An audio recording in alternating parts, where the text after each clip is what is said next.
हमने बहुत से मंत्रों व जपों को कहा व सुना होगा जिनसे हर प्रकार के दुखों का शमन होता है, पर क्या आपने ऐसे मंत्र को सुना है जो मृत व्यक्ति को पुनः जीवित कर दे? उस मंत्र को कहते हैं मृत संजीवनी मंत्र।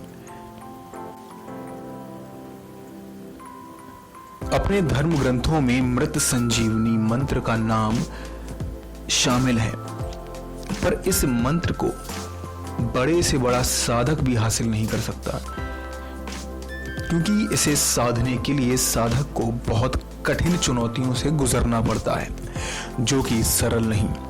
तो आइए चर्चा करते हैं कि आखिर क्या है मृत संजीवनी मंत्र और क्या है इसके पीछे का रहस्य।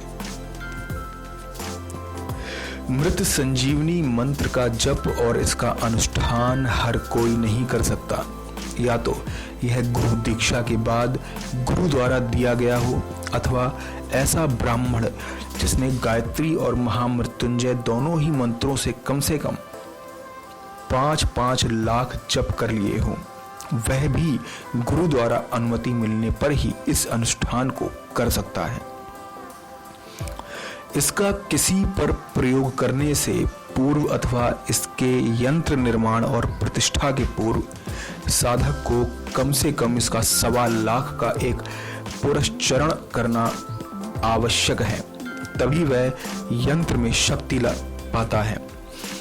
बिन किसी पुनश्चरण से सीधे बनाया और अभिमंत्रित किया गया यंत्र किसी की जान बचाने के बजाय जान हरण भी कर सकता है, क्योंकि पुनश्चरण के बाद किया गया हवन यह निश्चित करता है कि पुनश्चरण सफल हुआ या असफल, लाभदायक हुआ या हानिकारक।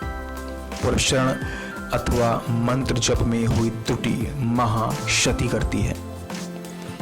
गायत्री को सौम्य शक्ति कहा जाता है, किंतु वास्तव में यह सौम्य नहीं समग्र शक्ति है, जिससे हर उद्देश्य पूर्ण होते हैं।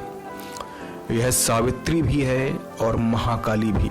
एक तो इनकी शक्ति ऊपर से महाकाल मृत्युंजय की शक्ति जब एक साथ संयुक्त हो तो उस ऊर्जा का अनुमान भी नहीं लगाया जा सकता।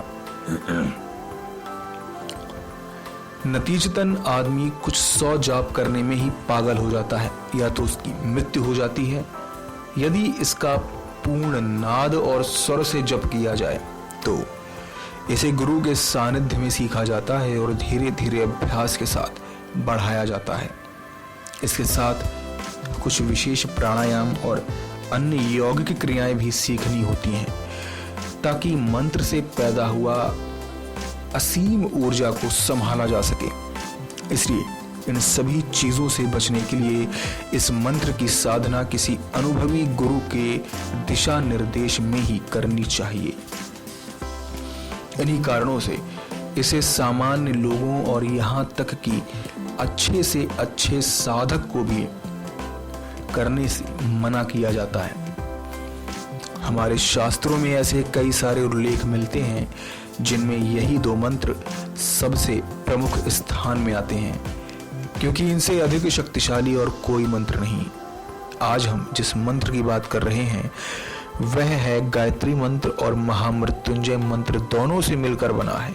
माना जाता है कि इसी मंत्र से किसी मृत व्यक्ति को भी दोबारा जीवित किया जा सकता है, यानी कि इसी मंत्र से कई सारे बड़े बड़े रोगों को, संकटों से मुक्ति मिल जाती है।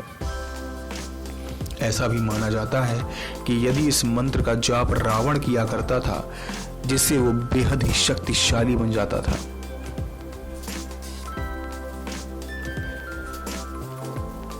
इस मंत्र का नाम मृत संजीवनी मंत्र है। सोमवार की सुबह भगवान शिव की पूजा अर्चना, फिर इस मंत्र का 108 बार जाप। माना जाता है कि कोई सच्चे दिल से निरंतर इस मंत्र का जाप करता है तो कई बड़े से बड़े संकटों से आसानी से मुक्ति